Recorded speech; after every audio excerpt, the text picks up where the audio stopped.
자, 오늘 우리가 함께 읽은 본문 말씀을 통해서 저는 몇 주간 이 엘리야의 또 한편의 이야기를 연속하면서 우리가 간과하기 쉬운 하나의 영적인 삶의 한 양태, 한 모습에 대해서 나누고자 합니다. 그것은 영적 침체에 관한 문제입니다. 많은 경우에 성도들이 이에 빠져 사는데 모를 경우가 있고요, 마치 가벼운 감기를 앓다가 지나가는 것처럼 가볍게 그 침체가 왔다가 지나가는 경우도 있지만, 어떤 경우에 성도들은 이게 내가 영혼의 늪에 빠졌다, 침체에 빠졌다는 걸 모르는 상태로 좌절과 낭망 속에 오래도록 곤두박질 쳐서, 그래서 아주 오래된 신앙의 이 기억만 가지고 오늘을 버텨내는, 이 영혼의 늪을 벗어나지 못해서 다시 한번 우리의 영혼의 활개를 되찾지 못해서 그 늪에 헤어나오지 못한 성도들이 의외로 많다는 거예요. 그렇기 때문에 이 영적 침체라고 하는 이 문제를 성경은 사실 예민하게 다룹니다. 저는 오늘 이 말씀을 출발로 해서 하나님께서 엘리야를 어떻게 그 침체 늪에서 건져내셨는지 살펴볼 텐데요, 오늘은 그 첫 번째 부분으로 이 침체 늪에 빠져버린 우리의 영웅 엘리야의 모습을 보는 대목입니다. 여러분, 오늘 본문에 등장한 엘리야, 우리가 익히 알고 있는 이 사람이 누구입니까? 1대 850을 감당했던 영적인 백전노장이라 불려도 틀리지 않는 그런 장수죠. 용병이죠. 그의 기도로 하늘의 문이 닫혔고 또 그의 기도로 닫혔던 문이 열렸던, 기도하면 엘리야, 엘리야하면 기도, 빼놓을 수 없는 영적 거장이 바로 엘리야입니다. 시간이 모자랄 정도로 이 엘리야의 업적과 그가 행한 일들과 그 영향력은 이루 말할 수 없이 큰 것이었죠. 자, 근데 오늘 우리 본문 말씀에 등장하는 엘리야는 우리가 알고 있는 엘리야와는 전혀 다른 모습을 하고 있습니다. 마치 딴 사람처럼 보여요. 강인함도 없고 투지도 없고 신령한 가마력도 없습니다. 그저 사막 한가운데 처량하게 죽어가는 한 마리 늙어버린 노새처럼, 그렇게 지금 죽기 직전에 놓여있는, 나약하고 무력하게만 보이는 한 사람으로 여기 나동그러져 있죠. 로뎀나무 아래 쓰러져 버린 사람. 근데 그도 동일한 하나님의 사람이었고 다른 사람이 아니었어요. 바로 성경의 한 장 전에 1대 850을 감당했고 하늘의 문을 기도로 열었던 바로 그 사람 엘리야죠. 근데 어떻게 이 한 장 차이로 정말 생판 다른 모습을 보듯이 이렇게 낯선 엘리야가 등장하는 걸까요? 여러분, 여기에 바로 영적 침체라고 하는 이 문제가 나오게 되는 것입니다. 영적 침체에 빠진 성도의 모습을 우리는 엘리야를 통해서 지금 발견하게 되는 건데요, 비유하자면 이 영적 침체라고 하는 것은 성도라면 누구나 경험할 수 있는, 우리가 아무리 건강해도 5, 6월에도 감기 걸리게 되잖아요. 제가 사실 지난주에 감기를 한번 걸렸어요. 필리핀 다녀와서 이 온도차나 여러 가지 때문에 며칠 지나서 딱 끝나서 감사했는데 온몸에 그냥 막 삭신이 쑤시고 열이 나고, 금요 천하 때도 그랬습니다. 목도 막 잠기고. 근데 건강해도 감기는 피할 수가 없는 거잖아요. 근데 영혼의 침체라고 하는 것을 여러분, 그런 관점에서 이해를 하셔야 돼요. 누구에게나 올 수 있습니다. 병원체가 눈에 보입니까? 바이러스가 눈에 보이나요? 안 보이죠. 공중에 지금 떠다니고 있어요. 우리 손만 하더라도 현미경으로 들여다보면 얼마나 많은 병균들이 득실거리는지 몰라요. 우리 몸 안에 암세포가 암 환자에게만 있는 줄 아세요? 정상인들에게도 그 나쁜 세포들은 다 있다고요. 근데 그것이 평상시에 면역체계가 제대로 작동하면 그게 활개를 치지 못하게, 또아리를 틀지 못하게 막아낼 뿐이죠. 그러니까 우리 몸 안에 온갖 곳에, 혈액 속에, 피부 속에 이 병균들이라고 하는 건 득실득실 거린다는 거예요. 근데 그게 정확한 상황이 맞춰지고 장소가 제대로 제공이 되면 이제 질병이라고 하는 것을 만들어내는 거죠. 영적 침체라고 하는 건 바로 이런 문제로 우리가 접근하는 것입니다. 영혼의 침체에 빠졌을 때 물론 죄의 문제가 있을 수 있어요. 하나님과 나 사이에 마치 다윗이 밧세바를 간음하였을 때 다른 사람 몰랐죠. 한 근 1년여 시간 그는 가면을 쓰고 예배도 드렸고 가면을 쓰고 왕 행세도 했고 가면을 쓰고 다 했습니다. 그러나 하나님이 눈여겨보신 그 죄가 남아있는 한 그의 영혼은 자유로울 수 없었던 거예요. 바로 그럴 때 죄로 인하여 침체의 늪에 빠지게 되는 문제도 있습니다. 근데 오늘 저는 죄로 인하여 야기되는 침체의 문제라기보단 좀 더 일반적이고 보편적이게, 뜻하지 않지만 어느 순간 우리에게 찾아오는 이 영혼의 질병과도 같은 이 침체의 문제를 살펴보려고 하는 거예요. 두 가지 점에서 이 침체가 일반적인 건 성도는 어느 누구도 완전한 존재가 없기 때문입니다. 우리 자체가 불완전해요. 우리는 거룩해지고 있지 완전히 거룩한 존재가 아니에요. 신분상으로는 이미 하나님의 자녀지만 자녀다워지는 데 있어서 아직 고칠 점들이 너무 많아요. 공백이 많고 결핍된 부분들이 너무 많다는 것이죠. 뿐만 아니라 우리 자신의 결여된 문제도 있거니와 우리가 살아가는 세상이 어때요? 무균 공간이 아니잖아요. 신생아 보호, 집중 보호하는 그 안전한 공간이 아니고 세상은 총알이, 눈에 보이지 않는 총알이 빗발치는 무혈 전쟁터잖아요. 영적인 전쟁으로 말하자면 더욱더 치열한 곳이 세상이에요. 가만히 내버려 두지 않아요. 내가 가만히 좀 살고 싶다 해도 마귀는 우리를 가만히 내버려 두지 않아요.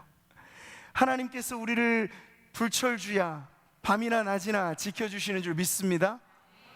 근데 달갑지 않은 고백이긴 합니다만 마귀도 불철주야. 마귀도 졸지 않아요. 자지 않아요. 우리의 빈틈을 노리죠. 그러니 여러분, 우리가 자는 동안에도 지켜주시는 하나님 덕분에 우리가 무사한 거예요. 눈을 뜨어서 아침을 맞이하는 거예요. 그 마귀가 우리를 공격하는 그 마수에서 벗어날 수 있도록 하나님이 지켜주신다는 건데, 근데 영적인 진실인즉 뭐냐면 마귀 역시도 우리를 넘어뜨리는데, 성도로서 가장 사실 공경에 처하는 것, 마귀가 구원을 빼앗을 수는 없습니다. 그러나 마귀가 공격할 때 우리는 어느 정도까지는 마귀의 공격에 넘어갈 수 있냐면 영적인 침체에 빠질 수 있는 거예요.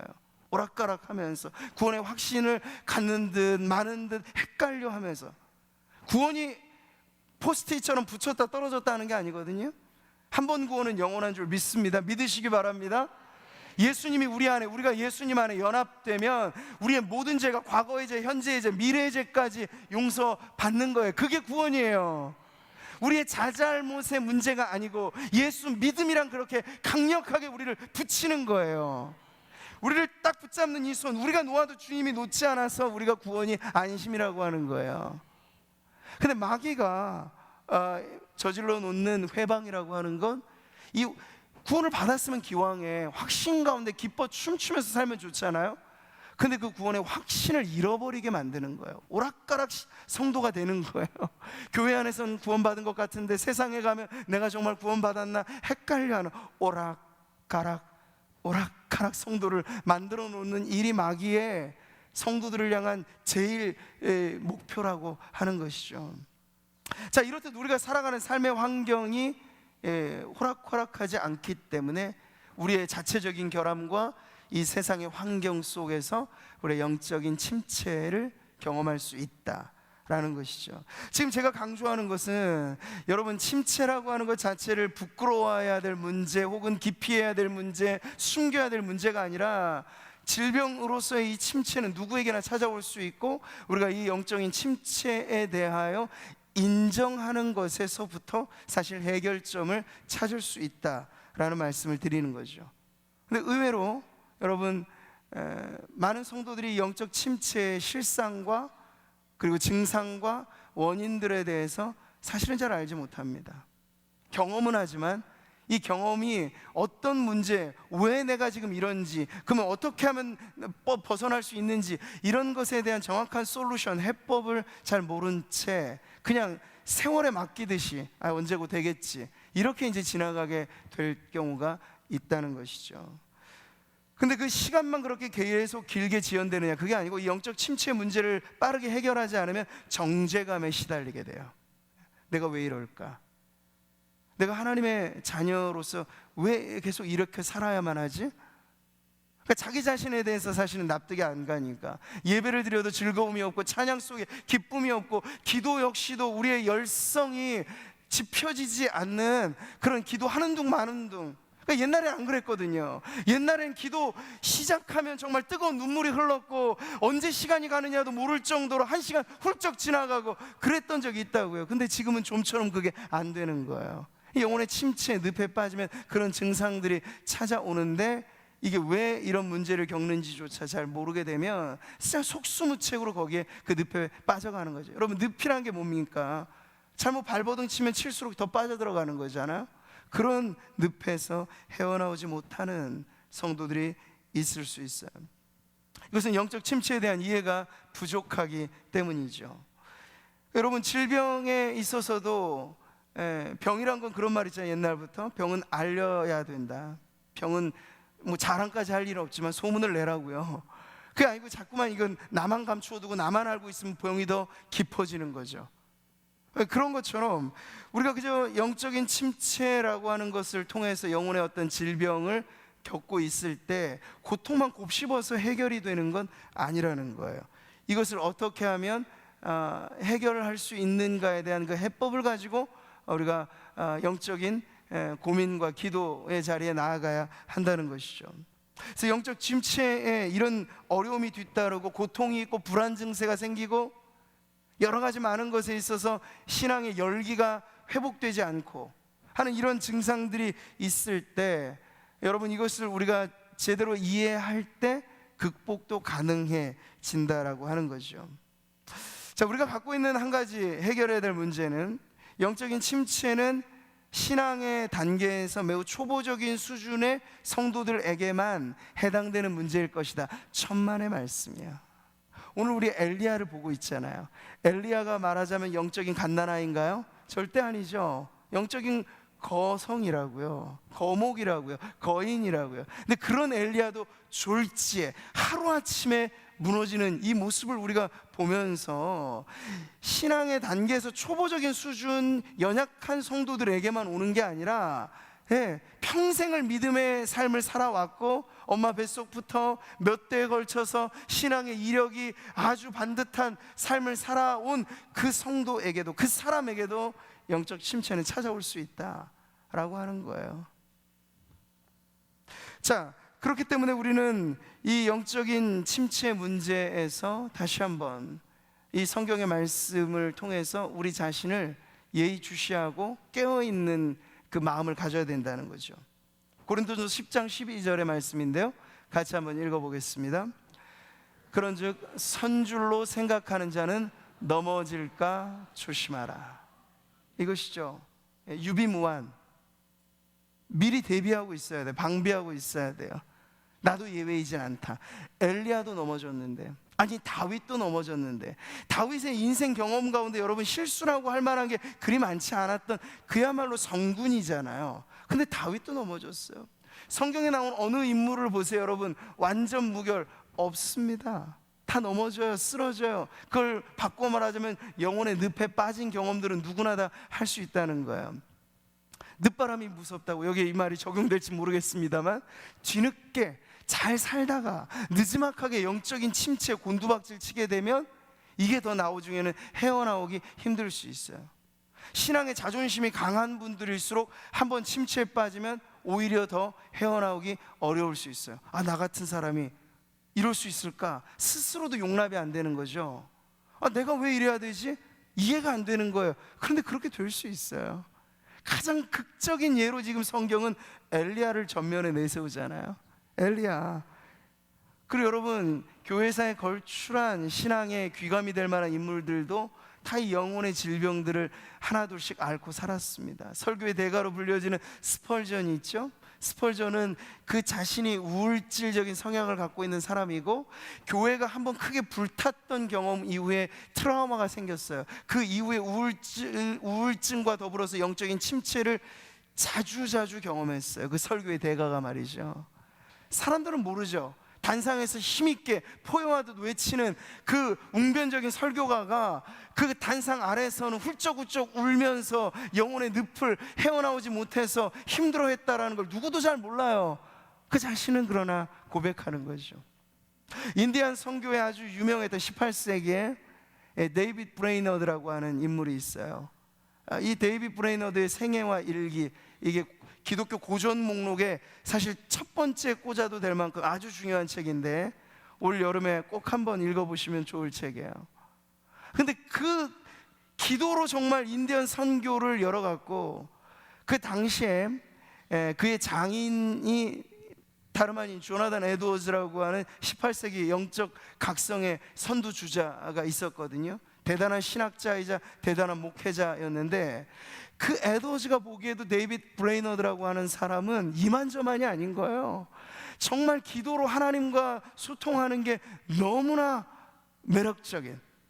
근데 이런 브레이너드도요, 천성적인 우울증이 있었고, 그래서 이 영적인 침체를 그의 일기에서 보면요, 자주자주 경험하게 된 것을 알 수 있습니다. 그러니까 몇몇 특별한 사례만이 아니라 이 땅을 살아가는 모든 성도들, 성경의 인물과 교회사의 인물 망라해서 어느 누구도 이 영적 침체에서 제외가 되거나 예외가 되거나 나는 면제다 라고 할 만한 사람이 없으니 우리 자신에게도 어느 순간 찾아올 수 있다. 그리고 여러분이 혹 지금 이 자리에 앉아 계신 가운데에서도 오래도록 이 침체, 마치 미열이 오래가면 이게 잘 긴가민가 할 수 있잖아요. 그런데 그건 역시도 정상은 아닐 것인데, 그런 정도의 침체를 오래도록 경험한 성도님들도 계실 수 있어요. 그리고 지금 아니라고 너무 안심하지 마세요. 내일, 그 이후 언제 우리에게 다가올지 모르는 것이 바로 이 영혼의 늪에 빠지는 경험이라고 할 수 있는 거죠. 자, 우리는 엘리야를 보면서, 그에게 닥친 어려움을 보면서, 그가 졸지에 빠진 이 영적인 침체를 보면서 오늘 저와 여러분의 모습을 비춰보는 거죠. 성도로서 나 자신에게 닥친 영적인 침체, 그건 여러분 뭐 어려운 개념이 아니에요. 하나님에 대해서 때로는 이 영적 침체에 빠지면 섭섭한 마음이 계속 가시지 않는 거죠. 하나님, 제가 하노라고 했고 충성스럽게 교회를 위해 봉사해 왔는데 지금 제가 가지고 있는 건 이것밖에 없습니다.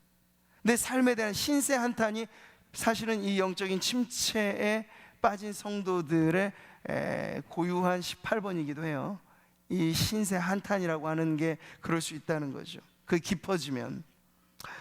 그래서 하나님 앞에 우리가 여러 가지 많은 것들을 헌신하고 바치고 드려왔는데, 지금 내 삶에 어떤 희생자 증후군이라고 하죠. 나는 그냥 희생한 것밖에 없다. 나는 뭔가, 내게 남은 것은 뭔가, 뭐 이런 생각 속에 영적인 활력을 잃어버리게 되는 그런 침체에 빠진 우리 자신의 모습이 있다면 같이 엘리야 앞에서 비춰보게 되는 것이죠. 근데 여러분, 이런 자신의 모습을 직면하는 것이 사실은 첫 단추입니다. 아주 중요한 거예요. 영적인 침체는 내가 원해서 경험하는 사람은 별로 없을 거예요. 원하지 않아도 달갑지 않은 손님처럼 찾아올 수 있어요. 우울증이라고 하는 질병이, 누가 나는 태어나면서부터 우울증을 알아야지 원한 사람이 있겠습니까? 살다 보니까 사는 게 만만치 않고, 질병 때문에 우울증이 오기도 하고, 가족의 불화 때문에 오기도 하고, 부부지간의 문제 때문에 오기도 하고, 사업이 안 돼서 오기도 하고, 5만 가지 이유로 우울증이 온단 말이에요. 이 사회 전체가 정도의 차이만 있지 대부분 다 경미한 우울증 증상을 겪고 살아가는 사회라고 말을 하는 판이니까요. 자, 그랬을 때 중요한 건 내가 지금 우울증을 앓고 있다 라고 하는 걸 알고 인정해야 거기서부터 무언가 도움을 통해서나 자구책을 통해서 비상구를 찾을 것 아니에요? 바로 이런 이치입니다. 여러분, 예수님 당시에 가장 불안했던 사람들, 가장 위험했던 사람들이 누군지 아세요? 세리들이 아니에요. 창기들이 아니에요. 그 사람들은 오히려 나았어요. 왜냐하면 자타공인의 죄인이잖아요. 그러니까 빨리 구원자를 찾아왔어요. 자기가 병든 줄 알고 의원 대신 예수님을 찾아왔어요. 근데 그 시대에 가장 위험한 사람들은 오히려 종교적으로 철갑을 두른, 완전 무장한, 나는 의인이야 바리새인, 나는 완전의 율법학자들. 그 사람들은 예수님이 곁에 지나가셔도 본체 만체 오히려 비난할 거리만 찾고, 예수님이 지나가실 때 혈루증으로 나왔던 여인은 옷자락이라도 잡았는데 기적이 일어나잖아요. 이런 여인은 자기의 치부를 알아요. 그리고 내가 스스로 해결할 수 없는 고통인 걸 알아요. 근데 예수님이라면 하실 수 있다는 걸 믿었어요. 그렇기 때문에 옷자락이라도 잡았는데 그 손끝에 역사가 일어나게 되는 거잖아요. 오히려 안전한 거예요. 내가 연약하다, 내가 부족하다, 내가 영적인 침체에 빠질 수 있다라고 하는 자기 인정이 오히려 안전한 삶으로 나아가는 것이지, 스스로 속이듯 기만하듯 나는 완전해, 나 같은 사람이 나는 도움 필요 없어요.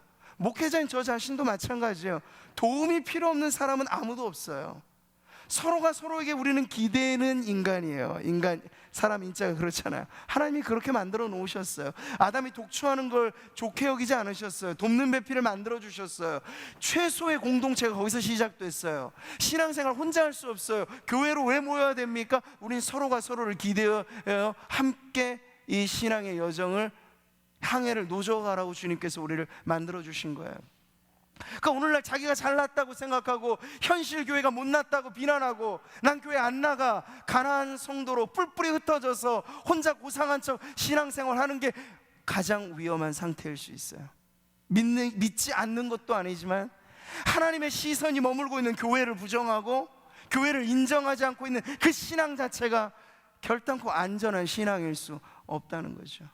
우리 좀 부족하고 연약해도 교회는 무엇입니까? 상한 갈대들이 모인 곳이죠.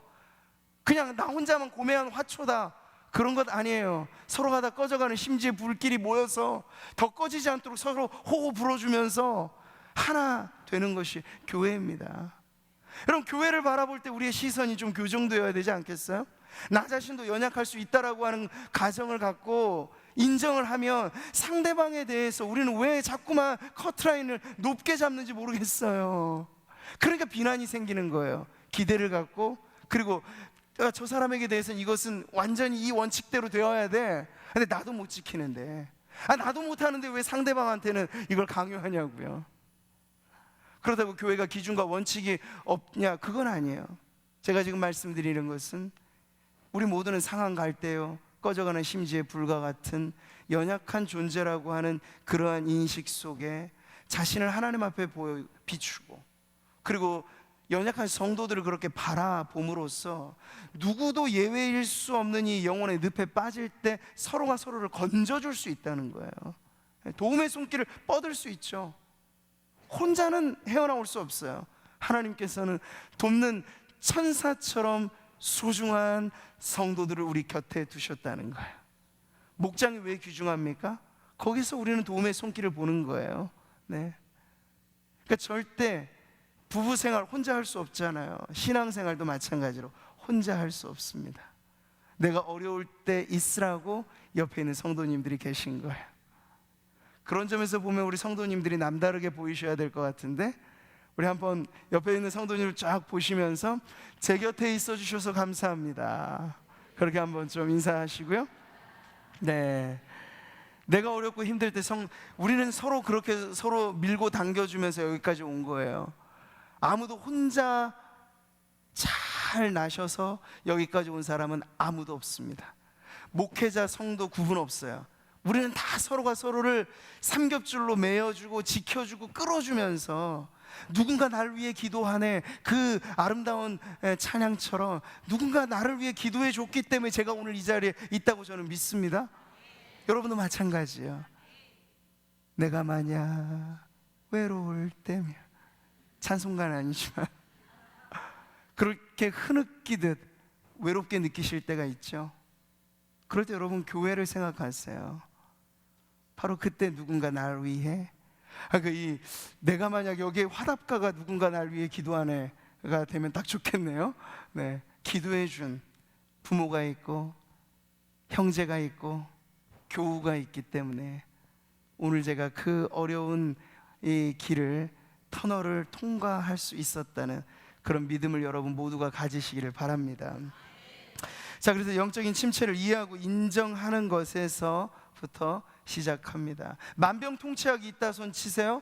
그렇지만 이걸 자기가 병든 게 있어야 먹을 것 아니에요. 목마른 사슴이 물을 찾는다고 나는 결함이 없어, 문제가 없어라고 하면 해법이 있어도 백약이 무효한 거죠. 그러니까 우리의 연약함에 대한 겸손한 자기 인정에서부터, 이 심리적인 모든 질병의 사실을 해결의 요법은 하나같이 똑같아요. 인정에서부터 시작해요. 인정에서부터.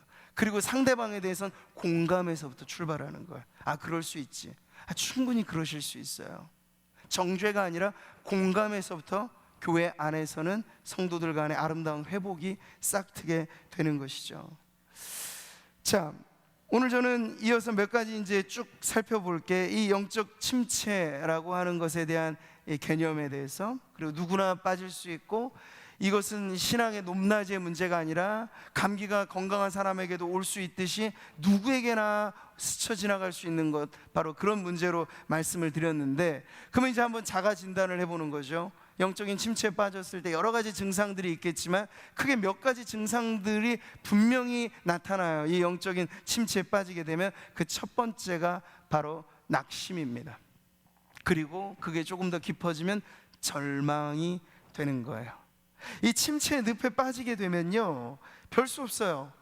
엘리야가 지금 우리가 관찰해 보면 그가 왜 지금 하룻길 더 가서 로뎀나무까지 갔습니까? 살고자 간 게 아니잖아요. 죽고자 간 거예요. 걸어가는 터벅터벅 그 발걸음 속에 무엇이 짓눌렀습니까? 절망이 그를 짓누른 거죠. 어디서부터 왔는지, 어쨌든 그 심리의 영적인 상태 자체가 절망에 짓눌려져 있어서 그가 그것이 옳은 길이 아닌 줄 알면서도, 여러분 정말 우울증이 아주 극에 달아서 스스로 해서는 안 될 선택을 하는 경우들을 보잖아요. 얼마 전에도 꽤 알려져 있는 유명 배우가 끔찍한 선택을 한 그런 보도를 접해서 보기도 하는데요. 그런 사례들이 많습니다.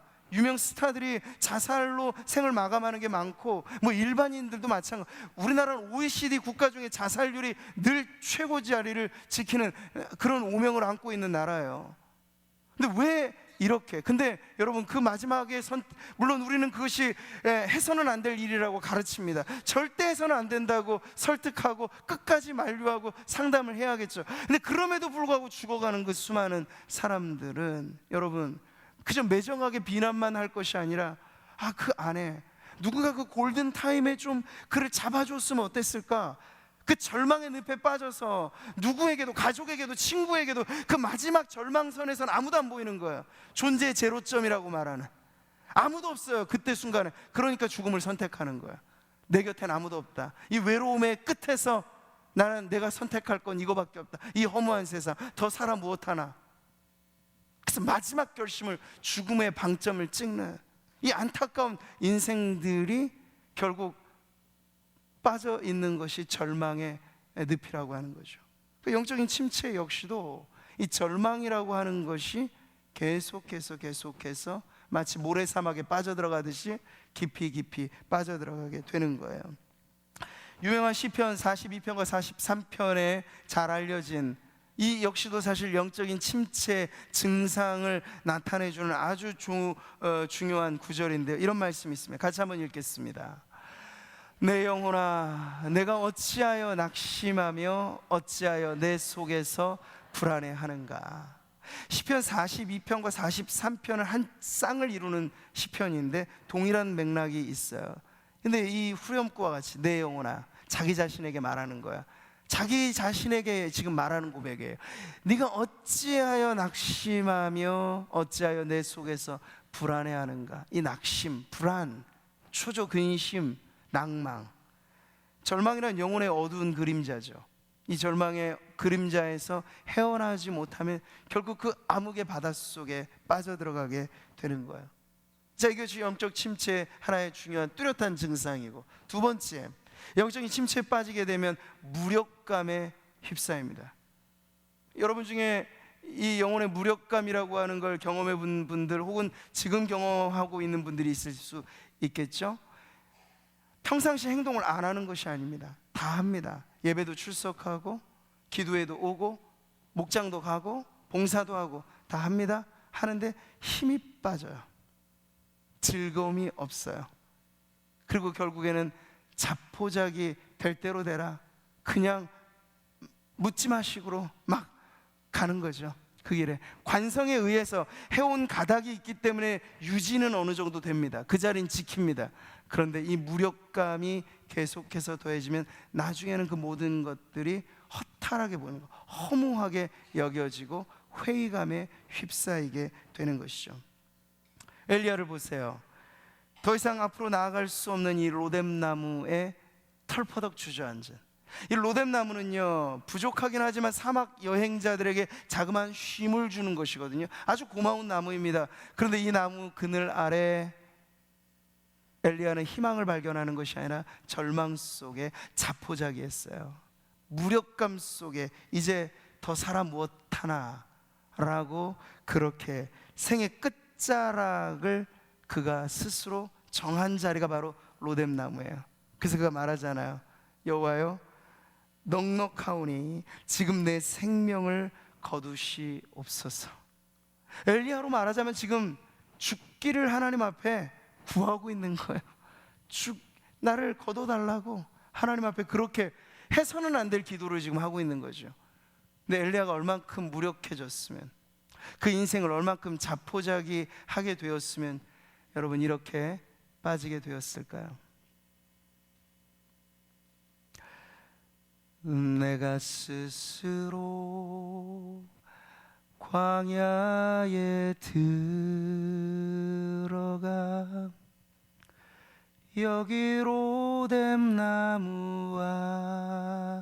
아래서 고난 내 영혼 간구하는 것 오직 죽길 바람이니다.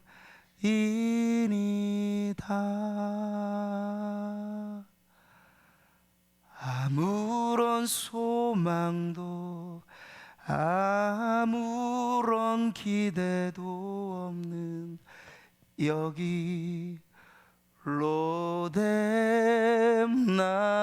아래서 주여 나를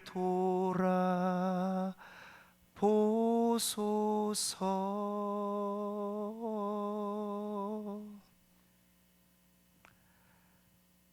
아마 엘리야가 불렀을 노래가 이런 노래가 아닐까? 죽길 바람이니이다. 여러분 그런 끝자락까지 가보신 적이 있으십니까? 눈물 젖은 빵을 먹어보지 않으면 인생을 논하지 말라고 하였는데, 우리의 영적인 삶에서 물론 여러분 무슨 심각한 죄 문제를 거론하는 게 아니에요. 근데 정말 하나님과 나 사이에서 야곱으로 말하자면 야복강 나루토를 경험하는 경험이죠. 엘리야로 말하자면 이 로뎀나무의 경험. 할 수 있는 마지막 기도가 주여 좀 나를 데려가 주십시오. 평생이 짙고 오래도록 그 자리를 털고 일어나지 못하는 연약한 성도들의 공개하지 않는 마음의 기도가 사실 이런 기도들 아니겠습니까? 여러분 그것을 우리가 얼만큼 공감할 수 있을까? 얼만큼 이해할 수 있을까? 넘어져 본 경험이 한 번도 없이 잘 달리기만 한 성도가 사실 거룩함에 빨리 이르는 것은 아닐 겁니다. 넘어져 보고 엎어져 보고 수렁에 빠져도 보고 그러면서 하나님 없이는 나는 못 살아요. 그런 겸손한 고백으로 자신을 정비하고 천성으로 가는 그 길을 한 걸음 한 걸음 올곧게 가는 그 길의 마디마디가 사실 우리를 더 거룩하고 강건하게 세우는 것입니다. 대나무에 마디가 없었다면 여러분 위로 빨리 자랄지는 모르겠습니다만 바람 불면 넘어가 버리는 거야. 그럼 마디라는 건 대나무의 고통의 흔적이죠. 근데 그 고통의 흔적이 있고 하면서 그 마디를 쌓아 올라가 대나무가 성장할 때 강풍에도 꺾이지 않는 거예요. 그럼 엘리야의 이 경험, 우리가 지금 당장에는 정말 비련하고 정말 가엾고 힘겹고 이 모습들이지만 우리는 이제 차차 보게 될 것입니다. 이 영혼의 진통과 이 영혼의 침체의 늪에서 그가 하나님을 경험하였던 그 하나님은 갈멜산 정상에서 경험했던 하나님과는 또 전혀 다른 차원의 낮은 자를 살피시고 죽어가는 인생을 살리시고, 그래서 승리하는 현장에서는 경험해보지 못했던 십자가의 은혜라고 하는 건 오히려 그런 것입니다. 예. 승리만으로만 우리의 인생이 만약 이루어졌다면 태어나서 한 번도 1등 자리 뺏긴 적 없고 하는 족족 다 성공했고, 그런 성도들이 과연 십자가의 그 은혜를 얼마나 알까 모르겠어요. 십자가는 우리를 위한 주님의 죽음이에요. 가엾은 우리 자신을 위해 주님의 생명을 흘려내어 주신 그 자리, 우리가 얼만큼 가련하고 우리가 얼만큼 딱하고 주님 아니면 안 되는 인생이었기에 예수님이 십자가까지 지셨나. 그러니까 여러분, 우리의 영혼의 침체 늪에서 십자가와 우리의 영혼의 고통이 마주칠 수만 있다면, 여러분, 아픔과 공경과 어려움 속에 처하지 않았을 때 경험했던 은혜와는 비교할 수 없는, 더 우리를 강하게 하고 약한 날을 강하게, 가난한 날 부하게, 없는 날 눈먼 날 보게 하는 그런 하나님의 더 기막힌 은혜를 경험하게 될 줄 믿습니다. 여러분, 크고 작은 어려움 속에 여러분이 있다는 것은요, 그걸 가지고 신세 한탄의 소재로 삼는 것이 아니라 십자가와 접속할 때 나의 나됨에, 나의 약함에, 나는 질그릇 같지만 내 안에 보배가 얼만큼 큰지를 경험하는 또 하나의 복음의 큰 은혜를 경험하게 되는 현장이 되는 줄 믿습니다. 오늘 엘리야의 이 경험을 우리가 보면서 이 증상적으로 찾아온 낭만과 그리고 이 무력감 속에 살아갔던 이 엘리야, 비록 그의 생애는 짧은 단면이었지만 우리의 생애는 그것이 꽤나 길게 늘려질 수 있어요. 어떤 분은 1년, 어떤 분은 10년, 그 이상도 가능할 수 있죠. 그럼 오늘 이 말씀을 우리가 듣는 자리에서 주님 앞에 반응하며 나아온다라고 하는 것은 무엇이냐면, 하나님께서 우리의 영혼의 이 침체의 문제를 아신다는 것이에요. 그리고 우리가 영적으로 어떤 크고 작은 어려움 속에 놓여 있을 때 주님은 그것을 통해서 우리에게 그 고난의 현장에서, 아픔의 순간에서 주시는 은혜가 있다는 겁니다. 그리고 그것을 딛고 일어날 때 그 회복이라고 하는 건 문제가 없었을 때보다도 더 강건하게 세워지는 그런 은혜의 새로운 도약점이 되는 줄 믿으시기 바랍니다. 그 신생아를 생각해 보시면 알죠. 어릴 때 아이들은 거의 무균실과 같은 곳에서 보호를 받고 아주 싸매고 하면서 볼보를 받습니다. 그런데 그 아이들이 계속 그렇게 자라가면 나중에 완전히 허약한 아이들이 될 거예요. 그래서 옛날에는요, 흙도 좀 주워 먹고 막 그랬잖아요. 요즘 엄마들한테는 끔찍한 얘기겠지만 옛날에 저도 흙 좀 주워 먹고 살았습니다. 어렸을 때는. 근데 그러한 이 노출된 환경 속의 면역력을 가져야 광야에서도 꽃을 피우는 식물이 되는 거예요. 온실 안에서만 우냐우냐 키워내면요, 온실에서는 열매도 맺겠죠. 그런데 세상은 온실이 아니잖아요. 세상은 정확하게 광야 같잖아요. 광야에서 살아내는, 광야에서 떡 버티고 믿음으로 한 몫을 하는 성도가 되려면 이런 영혼의 굴곡을 지나서, 침체를 딛고 일어서서, 아픔을 딛고 일어서서 다시 한번 주님의 회복의 은혜를 맛보는 자리에 나아갈 때 주께서 주시는 더 크고 놀라운 은혜가 우리 모두에게 넘쳐날 줄 믿습니다.